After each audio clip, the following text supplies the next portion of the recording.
Le prêt in fine, qu'est-ce que c'est et à quoi ça sert? On va voir ça tout de suite dans cette vidéo.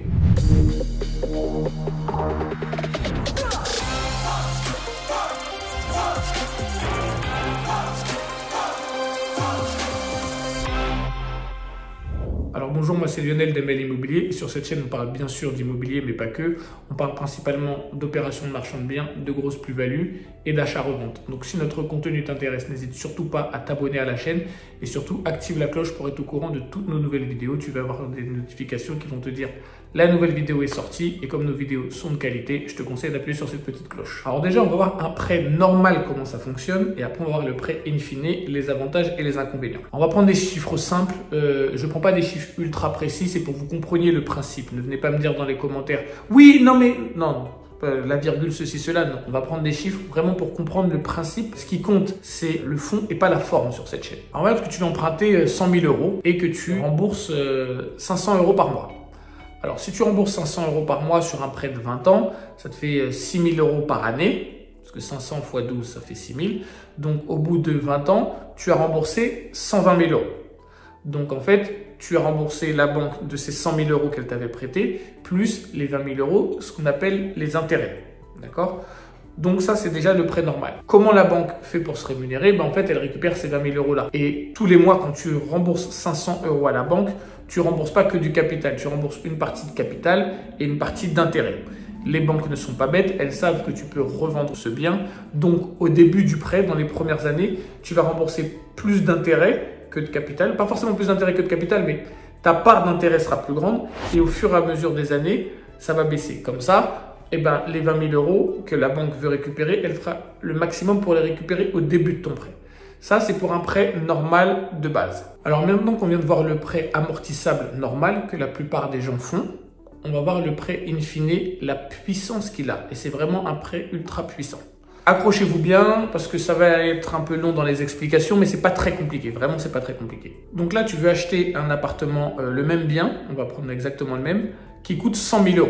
Tu as de l'argent, mais tu veux pas mettre tout ton apport dans le bien. Tu veux vraiment bénéficier de l'effet de levier, mais là, c'est pas l'effet de levier d'habitude. Là, c'est l'effet de levier, c'est l'effet de propulsion même. Tu as tes 100 000 € et au lieu de les mettre sur le bien d'acheter sans crédit, tu vas prendre ces 100 000 € et tu vas les placer sur une assurance vie. Donc, tu vas demander à la banque de faire un prêt in fine et plutôt que de mettre les 100 000 € sur le bien, la banque, elle va mettre les 100 000 € pour toi sur une assurance vie. Donc, elle va bloquer l'argent pendant 15 ans parce qu'un prêt in fine, c'est en général 15 ans. Et avec cet argent-là, ce qui va se passer, c'est que la banque va faire en sorte que tu aies le bien. Elle va bloquer l'argent sur une assurance vie.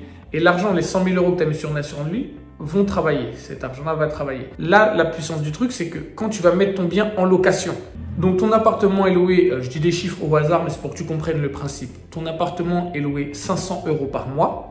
Donc la banque, elle va quand même prendre ses intérêts qui vont être à peu près de 100 € par mois. Et toi, tu vas t'enrichir de 400 € par mois. Ce que tu fais avec ces 400 € par mois, ce que les riches font, ils prennent ces 400 € par mois-là et ils les mettent sur leur assurance vie. Ce qui fait que le premier mois, en fait, les intérêts que tu génères, ça travaille sur 100 000 €. Après, ça travaille sur 100 400. Après, sur 100 800.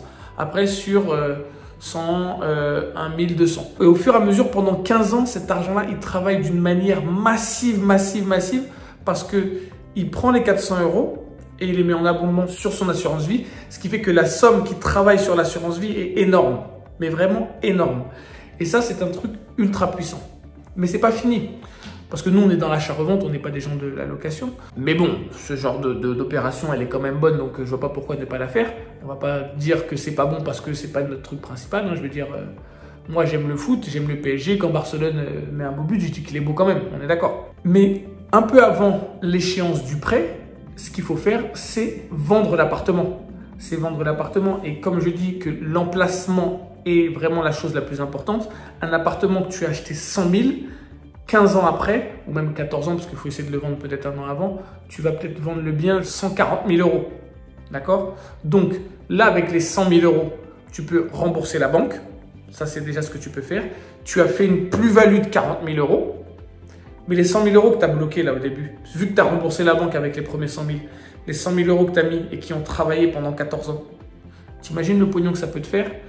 Et voilà pourquoi le prêt in fine est vraiment quelque chose d'ultra puissant.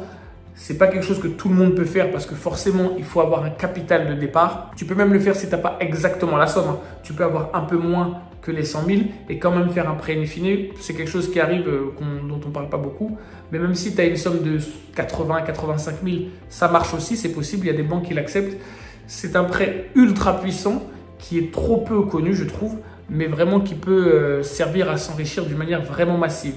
Parce que si tu vends le bien un peu avant, tu rembourses ce que tu dois à la banque et que tu as bien fait l'argent travailler ou tu as bien été assidu dans le fait de prendre la différence de tes loyers, la poser pour que les intérêts cumulés explosent. Il y a des livres sur ça et Warren Buffett parle beaucoup d'intérêts cumulés. C'est exactement ça. Donc, dites-moi ce que vous pensez de ce type de prêt. Dites-moi si vous connaissiez déjà. Dites-moi si vous l'avez déjà pratiqué et si vous pensez que c'est vraiment un outil d'enrichissement vraiment puissant. Alors, il y a les deux trucs, comme on avait dit. Le prêt amortissable, prêt in fine, lequel vous pensez est le plus efficace pour s'enrichir? À vous de me dire.